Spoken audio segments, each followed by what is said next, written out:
The atmosphere in Hellboy is the best I've ever seen in a comic book, I have to say. I'm on this third issue, and just the way Mignola sets a scene and brings you into like the environment, and even like the fact that he has the characters' thoughts. I don't think that's done enough in comics these days, but you can hear what the characters are thinking. It all kind of just meshes together and really, I don't know, just really, really creates that atmosphere. And it was this scene here that I loved. It's like Abe Sapien, and he's down.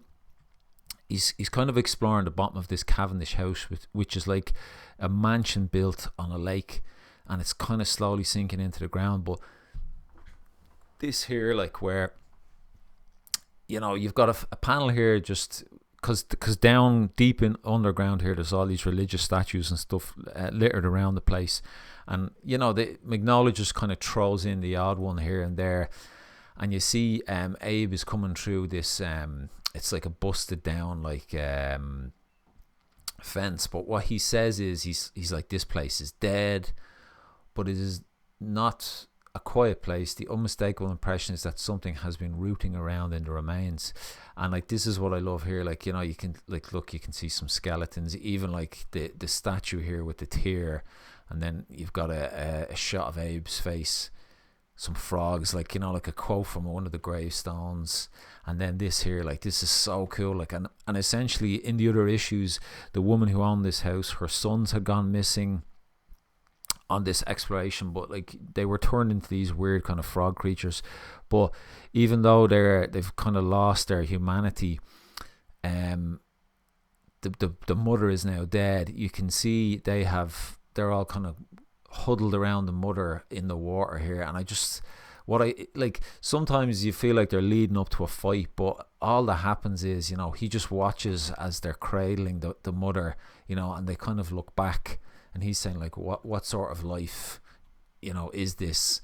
And then they just sink into the ground or sorry, sink into the water, and there's a few bubbles there, like, and like, I think Abe he's a bit kind of freaked out. Like, he says, I sense a kind of kinship with the strange amphibians, but not enough that it keeps me from taking 3 cautious steps backwards away from the silvery rings that ripple out from the spot they went under.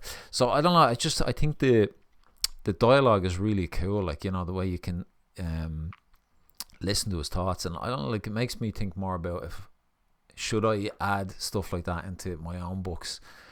But I love this here, like, he kind of puts his hand on like rotten wood reveals itself too weak to tolerate even my gentle touch, and then he kind of comes in, like, even like just that little silhouette there, he comes in, and he's come across this guy, what's that, it's not Elijah, is it Elihu Cavendish? So this is one of the could be one of the ancestors, or maybe this is one of the sons who hasn't turned into a frog yet, I'm not sure.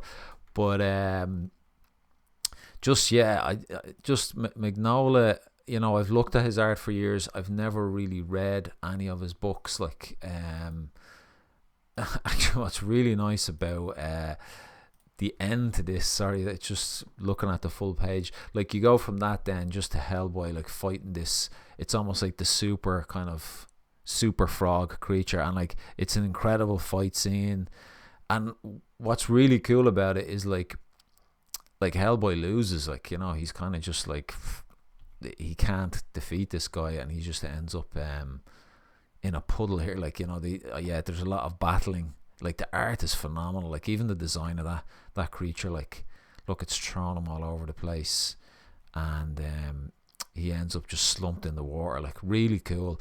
There's so much, I don't know, there's just so much just beautiful little touches that I'm loving. And like, one more, and then I'll wrap this video up, like, and this is just so nice. It's kind of earlier on in the story. I have to find it, this third issue. Where are we?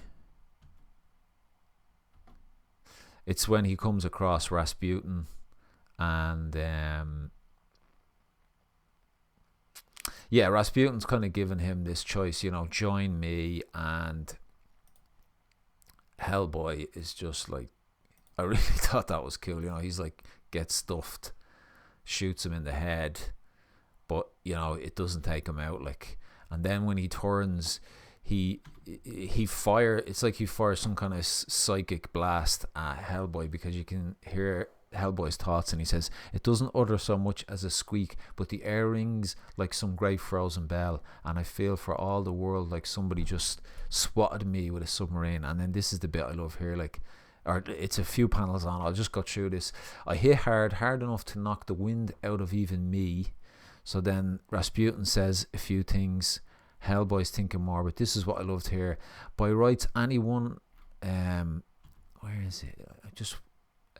He says, the pocket of my old coat, or the pockets of my old coat are full of charms and talismans I've collected from the four corners of the world.